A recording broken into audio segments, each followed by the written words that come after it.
I'm Creston Lea from Creston Electric Instruments here in Burlington, Vermont. It's mud season in time of plague here in late March 2020. So I'm social distancing here at my shop. I'm going to give you a little tour, show you some guitars I have in the works, and see what's happening. Come this way. This building used to be a car radiator repair shop for about 60 years before I moved in 6 years ago. So now it's no place to get your car fixed. Who knows what kind of infection is on this doorknob? Hope for the best. There's two sides to this building, here and here. I work over here, but we'll take a quick peek in here. This is where Adam Buckwald, Circle Strings, and Dale Fairbanks Guitars, and their crew of talented fellows make the Iris guitars and Fairbanks guitars and Circle Strings. There's a few in the works over here. Teddy and Nick are hard at work. Teddy's actually working on some 9X over here. There's a big CNC machine back here where all my stuff begins. So it's nice having these guys as neighbors. I don't know how much longer it's going to last, but I'll keep them as long as I can.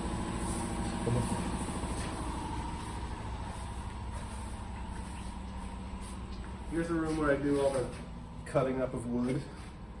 There's some wood stashed here and there. There's like the kind of more conventional solid body guitar woods here, ash and alder. Torrefied stuff, there's some torrefied ash. This corner is a lot of remnants of a lot of salvage wood, stuff that people have sent me over the years, and they send me enough for 2 guitars and I make one and then I babysit for the second half. So here's a piece of spruce from somebody's childhood mantelpiece. Here's some apple wood from a tree I used to climb. So we'll see if those ever actually become guitars. Over here is some spruce salvage from a house in Calais, Vermont. This from a plank frame house.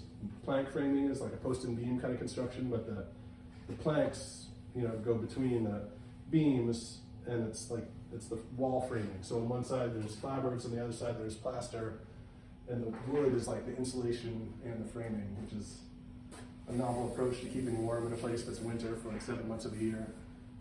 Back here, some wide mahogany hiding. There's a couple of bodies that are waiting for binding. These guys next door will do because they're pros at putting binding on guitars, and I prefer to let them do it whenever possible. If anybody watching knows a good way to make these stick a little better, please let me know. Here's a guitar that I was making my friend Sarah Ryan, who does all this nice paint, hand brushed paint work. We made, 150 plus guitars together probably at this point.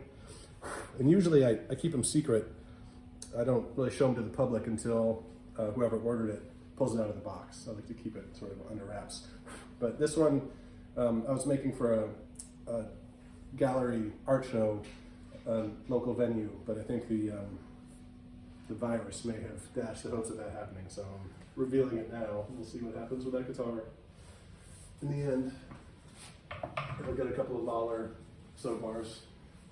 This is a pretty straightforward guitar I'm making for a friend of mine who used to live nearby in Shelburne, Vermont, and the wood is butternut from Shelburne Farms, a beautiful spot, so he can remember home when he's down in Virginia. And everything else in here is sort of your basic cutting up wood kind of tools. Here's my new table that I'm in love with. Here's a garden variety Powermatic bandsaw that Sarah dressed up for an open studio event we had years ago. Somewhere in here there's a date. I can't remember. 10 years ago maybe? Maybe more. 12 years ago? And there's a polishing room for buffing. It's a messy process, so it's nice to have it in its own room. One of my favorite things about having moved in here years ago, that was a big step up from having it right next to, I guess I had it next to the planer before, so sawdust, buffing, compound, it's a bad combination. Come this way.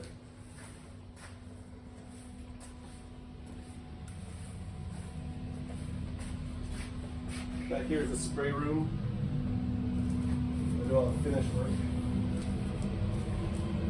exhaust hood here that's waiting for some new filters to go on. I just took the old ones off yesterday, so later today I'll vacuum that all out, put the new filters on. And up here's where the air comes in, so it's a pretty steady flow, and it keeps the dust off the overspray off the floor. These are the ones I'm currently spraying. What can I tell you? Here's a finish I haven't done before. It's like green burst, kind of Japanese looking thing for a shape. I still haven't named. I've maybe made 15 or maybe even 20 of these guitars yet, but so far, maybe at like 50 I'll come up with a good name for the model. There's another one here made out of salvage spruce. This is one that it's kind of a different approach to finishing. I'm trying to match the look of a lobby in a Manhattan skyscraper. And the player here, left-handed guy, I can't know if he was the designer or architect or project manager. Somehow he was involved with the renovation of this building's lobby. So we're trying to match the look. So it has a very particular colored pickguard, kind of unusual thing. And rather than fill the pores and seal over it and lacquer over that, I'm trying this different approach to mimic this is ash, torrefied ash, but the lobby uses a lot of oak, similar kind of grain pattern. So I dyed it black with leather dye. Now I've sealed over it, and I'm sort of figuring it out as I go along, but I'm trying to keep the look of the open pores without actually having it topographically, have the lacquer sink in. So stay tuned and see how that one turns out. Short scale bass out of some the salvage wood I showed you in the other room. Short scale baritone. These little creature shapes I designed with Vanessa Wheeler. This one will get sort of metal flake treatment. I'm just waiting for the neck to be finished so I can paint the headstock and the body at the same time. Now let's get out of here before we get cancer.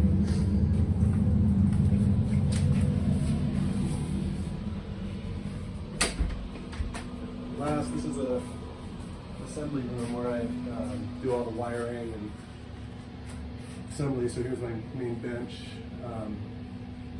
And over here is all the parts and pieces I use for electronics, all the different pots and switches and so on and so forth. We've got this cool Austin Hooks amp that I got after we met at the first Fretboard Journal Summit in Pescadero, whenever that was, 5-6 years ago. And Chris Benson, Monarch Reverb, one of my few other pals in the business, but play that thing all the time.